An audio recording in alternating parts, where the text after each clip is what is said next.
Naitwa Apostle Ndora wa Aroige kutoka Nairobi na kutoka Nakuru County, na kualika kwenye mkutano mkubwa wa hadhara siku ya Jumatatu tarehe 6 kutoka saa 3 mpaka saa 11.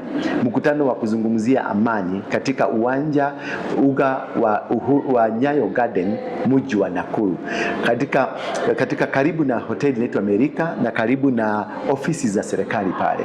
Hapo ndipo tutakuwa na mkutano, tutakuwa pamoja na watu wengi kama Willy Mtuva, waimbaji wengi, wasanii wa kila aina kutoka katika nchi yetu yote watakuwa pale, na tuko pia na watu kama watangazaji wa Citizen, watangazaji wa Inoro, watangazaji wa Kameme, watu wengi, wasanii kutoka kila mahali, pembe zote za Kenya. Tutakuwa pamoja pale kuzungumzia amani. Hakuna siasa, hakuna two term, hakuna one term.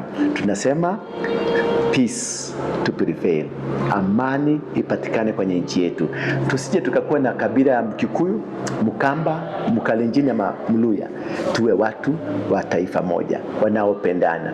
Watu wa dini tofauti, lakini tunaishi kwenye tabaka moja. Tunaishi kwenye mazingira ambayo ni mazuri. Mazingira ya upendo, mazingira ya umoja, mazingira ya mapenzi ya Mungu, jinsi alivyotuumba, tukae tukiwa kitu kimoja. Licha ya tofauti yako ya ukabila, licha ya tofauti yako ya kidini, haijalishi. Kinachojalisha sana ni tuishi kwa pamoja.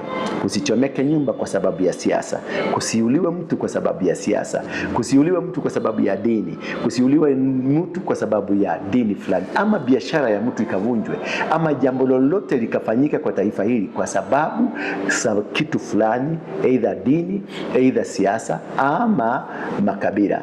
Kenya ni nchi ya Mungu na tunaipenda, na tunasema Mungu nguvu yetu. Asanteni sana. Tukutane pale Nyayo Gardens na Mungu atatubariki. Thank you.